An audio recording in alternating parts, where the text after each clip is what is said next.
Bonjour tout le monde. Alors aujourd'hui, on va essayer de savoir comment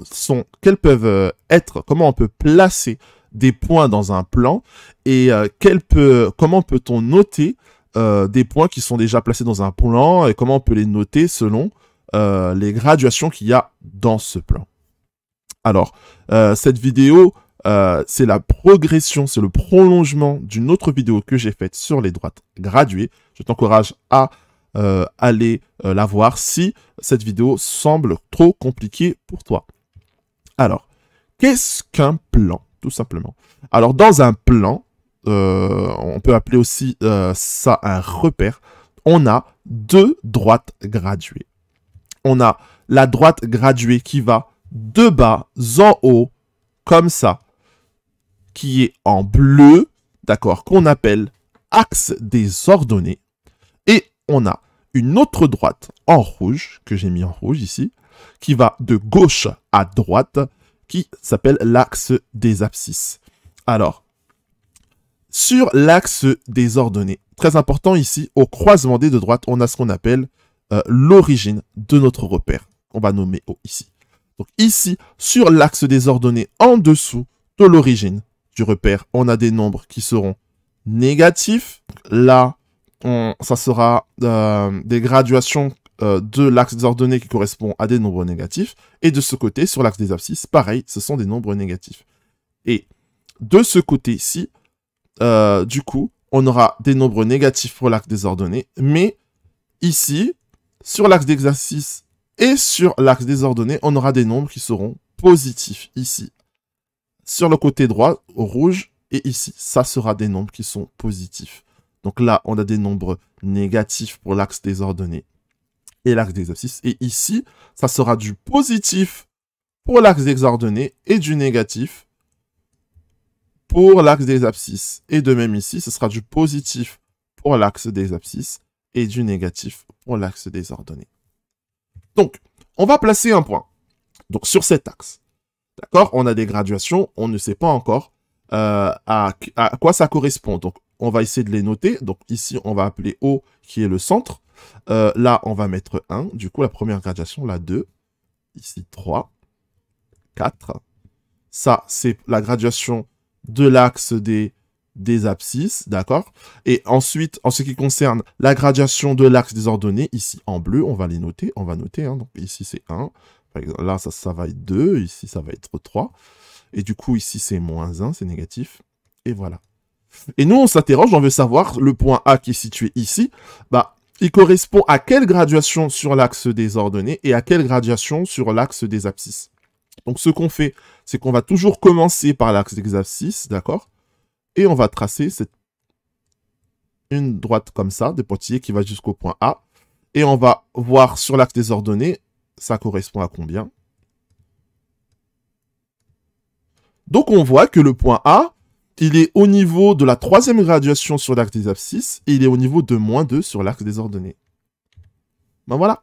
Là, on a noté les coordonnées de notre point A qui est au niveau de la troisième graduation de l'axe des abscisses. Donc, on note ici le nombre 3. D'accord? Et au niveau de moins 2 au niveau de l'axe des ordonnées, donc on note ici moins 2. Compris? Alors, on va essayer avec d'autres points. Vous pouvez mettre la vidéo du coup sur pause pour tenter d'essayer de connaître, de voir quelles peuvent être les coordonnées de ce point. Allons-y. Alors, comme je l'ai dit précédemment, on va toujours commencer par l'axe des abscisses. Hein, donc, on va renoter ici les graduations pour que ça soit clair pour nous. D'accord? Donc, négatif, positif. Et là, c'est 0. Donc là, voilà, on note les graduations. D'accord? Voilà.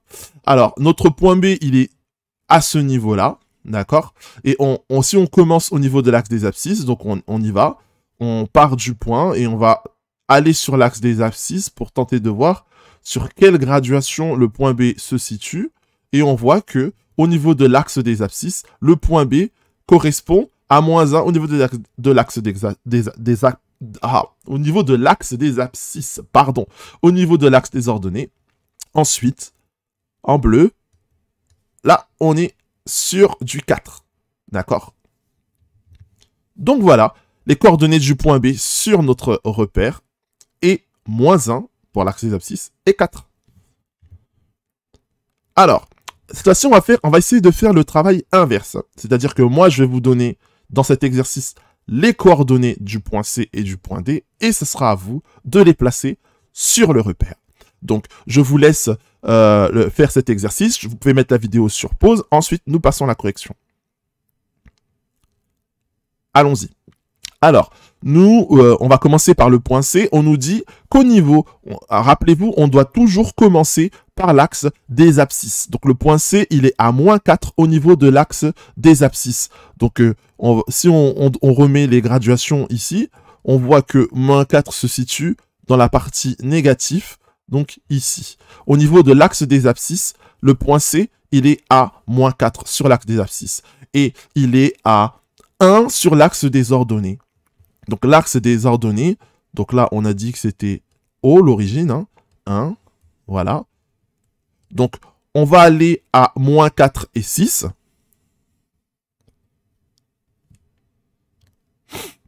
Donc, on va aller à -4 et 1. Donc, 1, ça se situe à ce niveau-là. Donc, voilà. On va partir de l'axe des abscisses, donc de -4, on part. Et on va essayer d'aller jusqu'à 1. Donc, on va partir ici de 1. Comme ça, on va tracer une droite en direction de -4.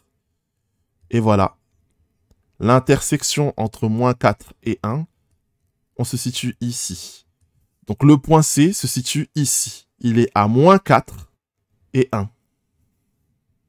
Alors, on va essayer de trouver le point D. Le point D, 2 et -3. Donc, on va partir de 2 et on va essayer d'aller en direction de -3. J'ai peut-être mal noté ici. Voilà. Donc là, c'est -1, -2 et -3. On va partir de 2 et on va aller en direction de -3. D'accord? On part toujours, voilà, des abscisses comme ça. Et le croisement entre les deux va nous donner la position du point D qui va se situer ici. Voilà.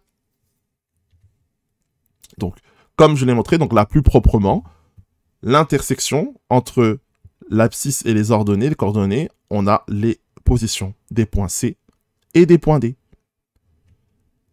Voilà, j'espère que cette vidéo t'a aidé. N'hésite pas à t'entraîner, du coup, à faire les 2 exercices que j'ai présentés dans cette vidéo, à savoir placer des points à partir des coordonnées ou reconnaître les coordonnées à partir des points qui sont déjà placés pour t'entraîner et te familiariser sur cet exercice.